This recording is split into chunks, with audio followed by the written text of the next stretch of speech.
Lauren, off the jump, first of all, I've been waiting for you to come. I don't care about anybody else and their questions. I get to ask the first question.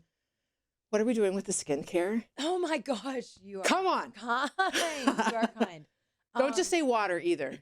No, now that used to be my routine for the longest time. Okay. Just splash some water on it, call it a day. Stop. And then I crossed over into my 30s. Uh-huh. And that's a different world. Like Gil I had Coleman. to learn. Yes. Hello, every woman listening in. 30 is a big change. It's called hormones. Yes. That you didn't know were going to come. Okay. So right now, there's this thing called Beauty Counter. Have you heard of their products? Yeah.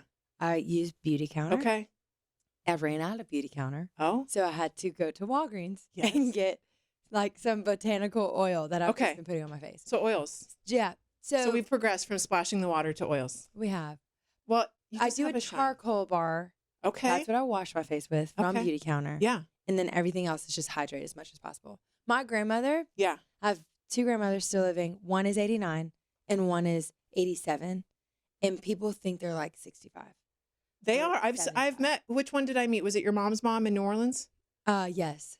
Beautiful. Yes, with the blonde hair. Yes. She has I guess it's silver now, but yeah, she is the one who is like, just hydrate. She puts, like, when I say the thickest cream on at night, she's just like, yep, that's all you do. Okay. And then it'll.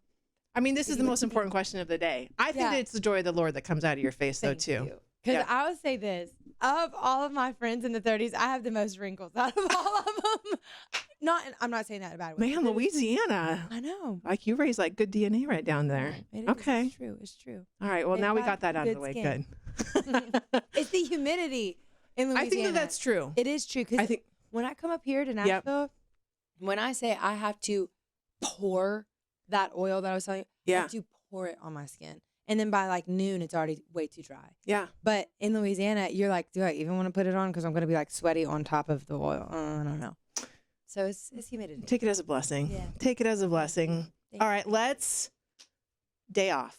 Day off. I don't know if those things are even existing in your world, but on your day off, you have a choice with your crew of people of choice. Do you play Frisbee golf, play cornhole, or go find the local river and jump off the really big rocks? What's your choice? I would definitely be the rocks.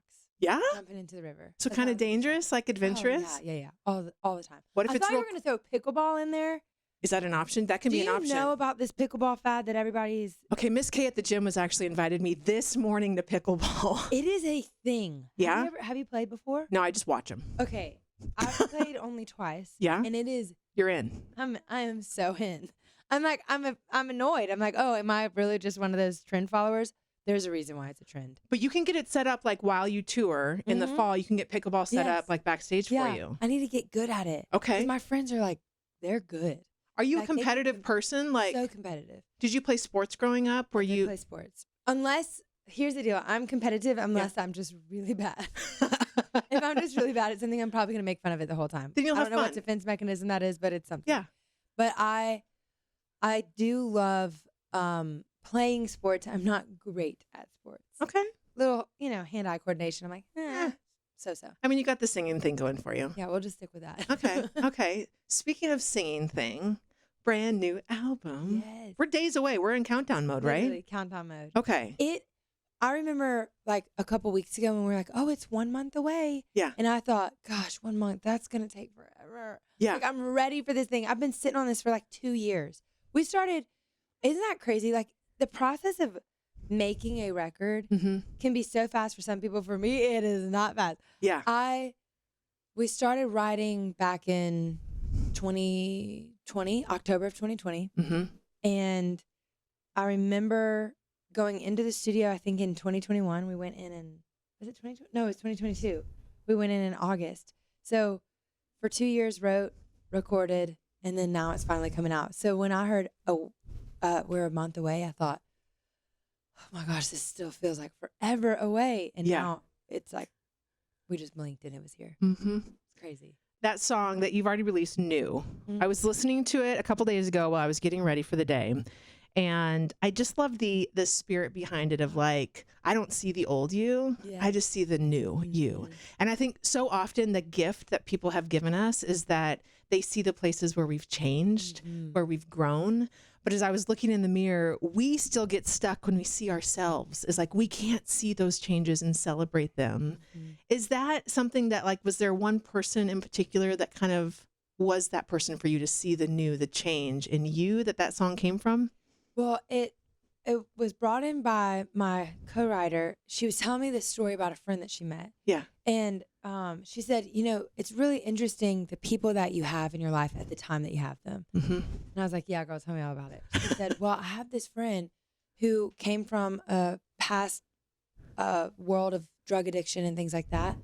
But I didn't know them in that season. I only know them in the season that they're in now. Yeah. And I could not believe the type of transformation this friend went through. But I am only seeing this new version. I don't see this old version because of how transformed, how God has absolutely, changed who they are for turning that beauty or turning ashes into beauty, that whole thing. And so when she brought in that story, all I was doing was personifying, oh, wow, what a drastic transformation from someone who had a life. Her dad would write her every day and say, you're free to come home. You're free to come home. There's no shame here. You are free to come home. And one day she took him up on the offer, went to rehab, got clean, and has a completely different life now. And so that was the whole origin of the story. That's where it came from. And I'm so glad you like it. Oh, and people keep reaching out to me. It's not just the song that fans, and I put that in quotes, are reaching out about.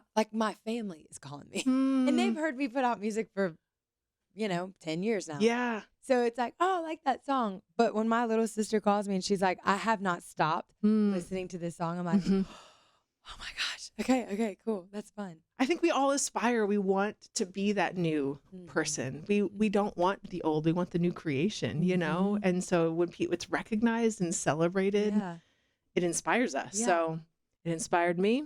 Thank you. It was a dance party in the bathroom for me. I love those kind of songs. Yes. I love it so much. A little hip hop in there. Yes. Yes. You bring so much joy to your music, to the stage that we all get to experience. But I heard you say recently that there's some thinkers on this album as well. What's been the thinker song for you that, of course, there's joy, but it's something that you just have wrestled with, that it's kind of, the song is done, but you're still thinking about it? So it's called Don't Believe Them. And it is the song that even I've had a couple of moments where I've got to sing it on stage just with our pre-party kind of things. Yeah. And I remember playing, singing the song out and my insides just quivering. I'm like, okay, this is just a song of pure conviction. And it's a song that kind of talks about the state of our world as it was the past couple of years, but also in relation to that, it's so easy to say, okay, look at all these people and the way that this was handled and that was handled. But then when you have to sit and wrestle with, wait, how was I? What was I like during that time? What was when I was actually pushed up against adversity, or when I was actually pushed up against a lack of control? What fruit came out of my life? And so it's funny because it's one of those songs that I feel like you can sing for everyone else, to everyone else, and completely dismiss for your own life. But that's not the point of the song. It's to have that personal conviction with it as well. Yeah. Well, I love all of the songs. Oh, I love the messages and the hope and the joy that it brings to my life. So I know that people are going to experience that as well. Thank you, Lauren. Yes. And you bring joy beyond just the singing. You said you described yourself as you've never met a stranger, and maybe it's your Louisiana upbringing. And I feel the same. I love that. So if you were to teach a college class on what it is like to never meet a stranger, where would you start with somebody that's brand new and they're scared to talk to people? Ooh, oh my gosh, that is a great question. You don't have to say that. No, I mean it. Nobody has ever asked me that question. This is a question I got asked. If somebody, or if you wanted to always be asked a certain question, what question would it be? Oh yeah. That is going to be my response now. If someone ever asked me, I would say, it's going to be this question that I was asked on Caleb, by the way. Professor Daigle. Showing up. I love that question. This is what I would say. I feel like it all starts with a smile. It really is that simple in nature. It can be really hard to give one of those. Sometimes when you're wrapped up in intimidation or fear or just being shy, being uncertain. And there is this projection that the world is vicious and can be kind of scary at times, but a smile can break a million doors open. And it's amazing what can happen and how disarming a smile is. So for someone who might be afraid or like unsure of how do I even talk to someone, I'm not someone who is naturally engaging with people around me. Yeah. I'd meet a million strangers. You know? The one thing to do just to be able to open up just a little bit would be to smile. My grandfather used to tell me that you can be the ugliest person in the world and have a smile and it will make the whole world fall in love with you. Yeah. Like there's just something about, he said it a little more eloquently than that, but he made it simple for me. I got it. Yeah. He was basically saying like, it doesn't matter what you look like when you can show people what's actually on the inside. Isn't that true? It is. It really is. People become so much more attractive when they just bring that smile to their eyes and their face. It's so true. Like you didn't even see how many wrinkles are on my face. No, I just said, where do I get the glow? Where do I get the glow? But there's this thing about a smile that can unlock a million doors. It can unlock the hardest heart. You can go in and see someone that is, unkind or someone that would appear to be a certain way that you wouldn't want to associate with, but you give them a smile. And after a few minutes of smiling, they're not going to be able to withstand it. And there's this thing about a smile that can unlock things. So. Okay, I'm feeling super convicted right now because there was this person the other day that I ran into and I didn't like their attitude. And I just was kind of like phasing them out. And it wasn't anybody at work. Don't worry about it. But I felt like, Lauree, smile at her. Smile, just to be able to make that eye contact and that connection because it's so true. And I smiled and it kind of came out as a form of obedience, but then I felt like my heart followed and then she reciprocated. And I'm like, oh, we're going to be best friends. Yes. Started out terrible and now that little smile. Yes. That can change the whole, That it is very true. Like, and that's, girl, there are so many moments I'm like, if I could go back and speak to that barista, I apologize for my behavior that day. That is a beautiful story. Okay. Class closed. That's Good job. amazing. Everybody Professor got an Daigle, A. smile. Let's talk really quick Mother's Day. Ooh. Not really quick. Okay. Because she deserves her place of honor. If you were to make a message right now for your mom, can we just call her right now and you can just call her and just tell her you love her? Right now? Would you do that? I don't even have my phone, but yeah. Would you do that? 1,000%. Okay. Mama Daigle, where's her phone? Do we have her phone? You want me to tell her that it's just a random call just to say I love you. I have zero service in here. Oh. Well, that was a really great idea. Okay. That was a great She'll idea. watch this. She'll watch this video. Yeah. She was willing. She was willing, Mama. Yeah. Girl, that's actually very normal between us. Yes. You've met my mom, right? She is, you know what I love about her? She just like looks at people and just embraces and smiles at them.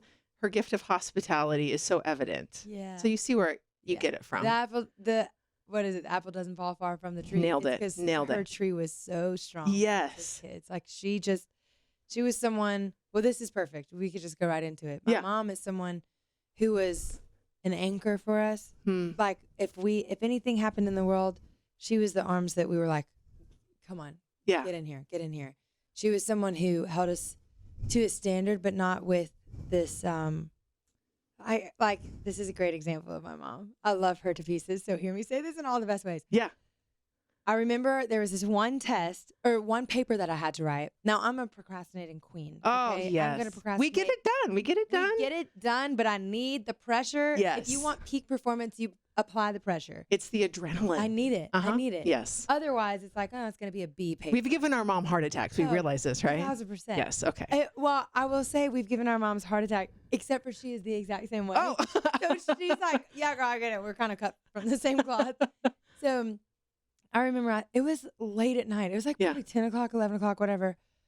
For a school kid, that's late, right? And I was writing this paper, finished it. It was pages long. She comes, she looks over at it, she looks at me, she goes, that penmanship, that's not a good penmanship. And you know that that's not good penmanship. Yeah. So you're going to have to write the paper all over again. Okay, now I say this to say, she taught us how to care about things. She taught us how to put our name next to things. She taught us how to And she wouldn't ever say, like, you do this for the world. She would say, like, is that the best that you can do? Are you satisfied? In the same regard, if I got an F on a paper or an F on I was really slow. So all those time tests that you'd have to do really fast and whatever, I would get Fs on them. Yeah. And she would say, but was that the best that you could do? And I'd say, well, yeah, I couldn't do anything better. And she was like, well, that's an A in my book. There you go. So there was this beautiful symmetry that we were shown in life, because she was someone who could take the good, the bad, and the ugly and all turn it into something worthwhile. And that's something I would say about my mom that I just love. She's been an anchor for us, and she showed us a lot about navigating life. Yeah. That's all. Well, happy Mother's Day. Happy Mother's Day. Mama Daigle. Yes. This album, this new catalog of music, I know it's taken you 2 years to write. And as you're releasing it, what is your prayer as you're sending this out into the world? Oh, with my this, gosh. I mean, just like really, what's the message? What's the prayer that you want for the music? Okay, so we do this thing every Wednesday with my friends where we like send in prayer requests every Wednesday. It's a small group of girls, and we just have it on the forefront of our mind throughout the week. And this morning, which is so funny, I sent in my request, and it was this exact thing. That God would show up in ways at those shows, singing this music in ways that are absolutely transformative for people, that we wouldn't even it wouldn't be like the dipping of our toe, right? Yeah. We're not just dipping our toe in and like, okay, that was a cute little God moment. Like I'm talking miracles. I want people to come in and even just singing or even just stepping in there, they're like, what is going on? I've never known anything like this. Across all genres, across all people, across the board. Not just for one specific people group. I want like the kindness of God to come in close to people. I want them to feel that in the room when they walk in, when they hear, or when they're playing it over the speakers, like when they're listening to the radio, when they're listening to the album, CD, whatever. Yeah. Just the impartation of God in every moment that they can possibly get. That's my greatest desire. Yeah. True miracles, like the real kind of miracles. Yeah. Yeah. Well, we will look forward to those stories. I'm sure you will hear about them as you go out onto the road. You're leaving on tour in the fall, is that right? Yes, in September. Okay. This is actually, I'm going to piggyback one more thing. Piggyback it. Yes. This was really cool. One, I got this, there was a call in with, I'm 99.9% sure it was Caleb. I think. Maybe I'm wrong. Just for the sake of this interview, we'll say it was Caleb. For the sake of the interview. Yeah. Okay, Christian radio. And this girl was going to complete suicide, and she said that as she's like in the very act, the radio turned on, and it was, I think it was "How Can It Be?" Yeah. But like out of nowhere, the radio just turned on, and that song came on and transformed her life. That's the type of miracles I'm talking about. Where like even outside of the natural, like God comes and meets people in ways that are like beyond what we would even imagine. Yeah. She didn't have the radio on, it just turned on. And that moment I take with me everywhere. I think about that all the time, that God can step into our lives in the most pivotal ways, in the most pivotal time, and to use music is a gift. I'm so grateful that he allows me to be a part of that process. Yeah. But yeah, that's what I'm praying. Okay. I just had to piggyback that on. I love it. Hey, we will all join you in prayer here at Caleb. Yeah. Because we experience those very same things. Yeah, just the power of music and what God does. And it could be a song. Maybe it's been like one of your oldest songs that people have heard so many times. But the moment that they needed to hear that lyric that you wrote so long ago, that God brings to the forefront. Yeah. That's the work of God. That's his goodness in people's life. Yeah. Yeah. Well, thank you for all of the writing and the dedication. We get the first 10 and then we have to wait for the second 10. There's going to be some more coming. Okay. Okay. Is there like any other like little peaks in the in between, or we just literally have to wait for the second 10? Yeah, it's just a little okay. She's very mysterious right now. Very mysterious. The reason why I'm mysterious because okay, well, the beauty of mystery is that she's actually not quite important. That Lauree Daigle, she's so mysterious. I know that there is music coming out in the fall, but I would assume there's some singles maybe coming out. I don't know. Well, hey, listen, no pressure. We've got 10 songs that we are going to enjoy May 12th. All right. Congratulations, Lauren. It's on Mother's Day. It's on... Oh, I think it's the 14th. Mother's Day weekend. Mother's Sorry Day about that. weekend. Mother's Day weekend. You can buy it and then gift it. Yeah, there you go. For Mother's Day. Awesome. Thank you for being here at K-Love. Thank you for all of your music and the joy that you bring. Oh, Lauree, thank you. Yes. You bring the same, girl. It's Hey, awesome. well, it's like that dopamine hit, just back and forth, right? Yeah, There you go. There you go. Thank you. Thank you.